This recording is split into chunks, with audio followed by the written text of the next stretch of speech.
The Witcher 2: Assassins of Kings is miles above its predecessor. This I like! After my dull experience with The Witcher 1, I jumped into 2 with reserved expectations, and I'm glad I did it that way. I ended up having a more enjoyable experience with this than the first.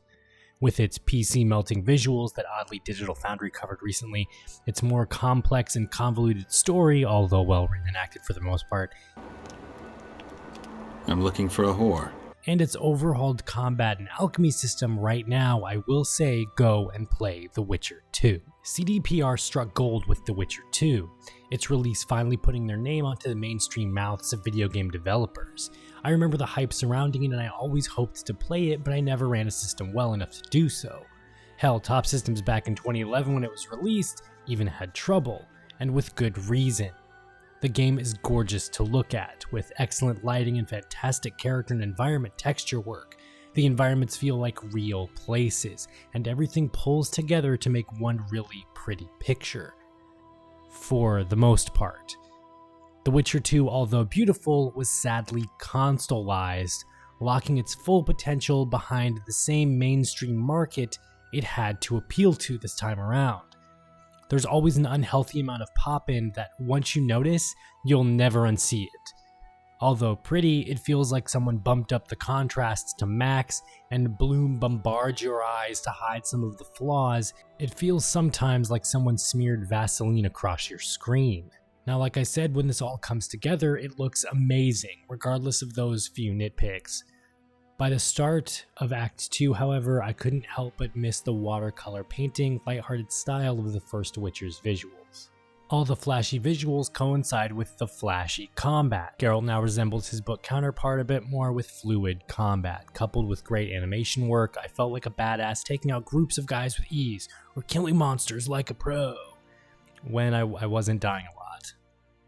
Gone is the 3-styled rhythm combat so reminiscent of old school RPGs. Now we have simple light and heavy attacks, your signs are one-button stunners almost, and you have a clunky yet functional parry system.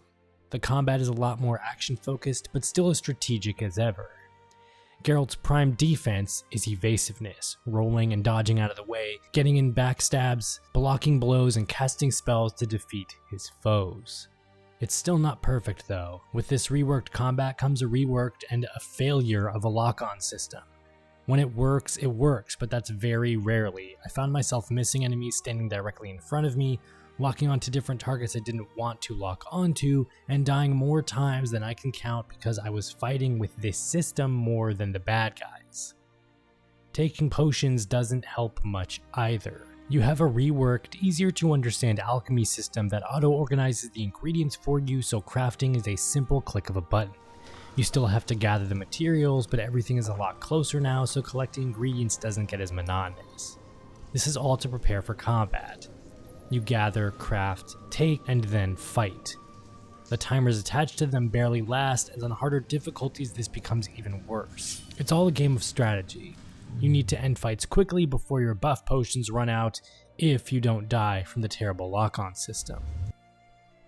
You gain levels and choose perks, and have a skill tree to make all of this easier, mind you, but much like the first game, I never felt like I was a high enough level, or I had to use some exploit to win fights.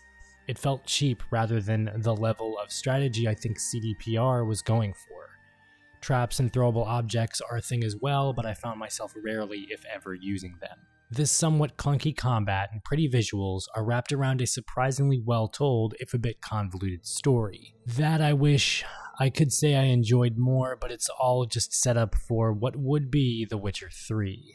More on that later. Geralt's still suffering from amnesia, but slowly gaining his memory back, is working for one of the kings of the continent, Foltest, when he's suddenly murdered. Geralt is framed, and it's up to him to uncover who and why King Foltest and other kings are being assassinated, hence the title Assassins of Kings. It goes for a heavy political approach. You travel from chapter to chapter, slowly uncovering the machinations behind everything, and I wish I cared.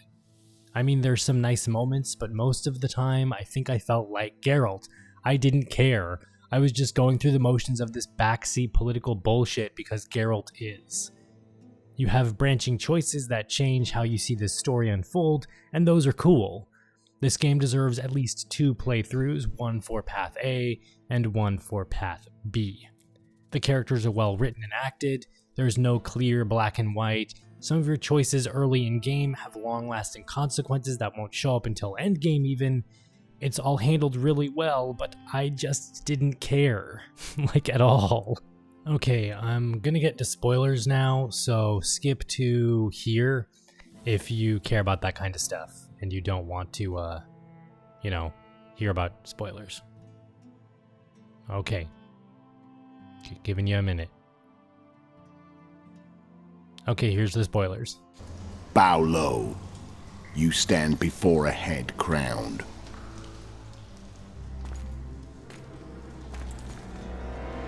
That of Demavend, king of Aedirn by the grace of the gods, sovereign of the Pontar Valley, and so on. And you are? A friend to non-humans. It turns out the assassin who is killing the kings is Letho. He's a witcher just like Geralt, who was hired to do so. Like any sword and sorcery story, the real villains, bad guys behind the plot is actually a bunch of witches and wizards. Letho was hired by Sheila de Tanzerville. How long must I wait for you to introduce us? Sheila de Tanserville, advisor to Queen Zulika of Kovir. Kovir's a long way north. True. I had my doubts if the Kayran was worth the journey, but those were dispelled with what it showed today. Here to hunt down some ingredients? Triss Merigold. Sharp as ever.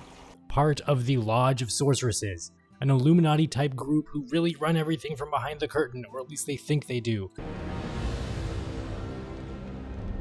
Couldn't you ask your friends from the Lodge for help? How do you know of the Lodge? I just do.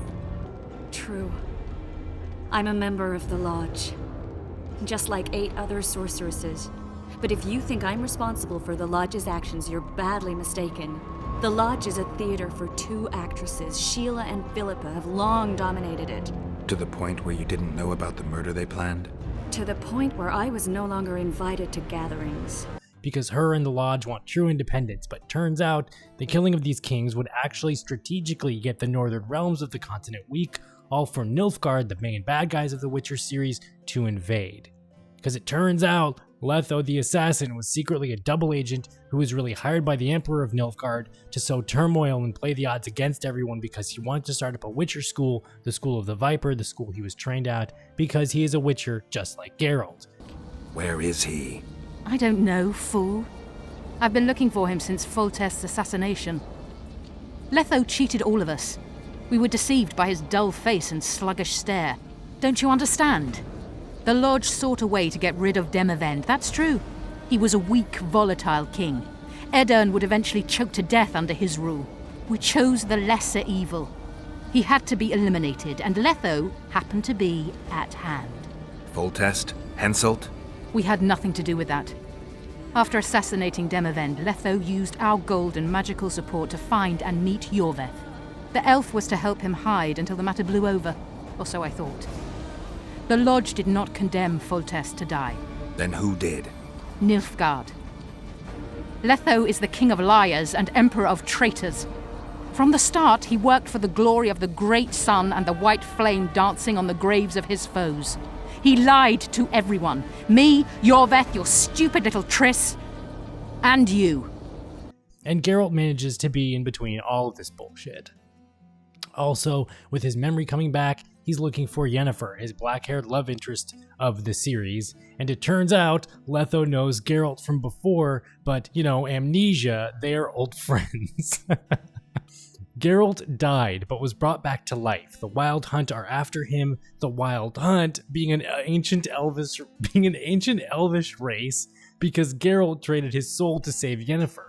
Letho, turns out, tells you all this in the last 5 minutes, and you can choose to let him go like I did, or kill him. And surprise, surprise, all of this comes to a head in The Witcher 3, because setup. Yeah, it's all well written, if a bit confusing and convoluted, but it is a good story. I just didn't give a shit. And neither did Geralt. The Witcher 2 is a good game, and it's not too long either. It never overstays its welcome. When it all decides to flow together, it's a great game, and the flaws that are there don't hamper the experience too much, but they are there. At the end of the day, The Witcher 2 is one that I'll probably come back to again later on, and if you haven't played it, you should. Besides, it's dirt cheap on sale anyways. Fuck, now on to The Witcher 3, I guess. Come on, Roach.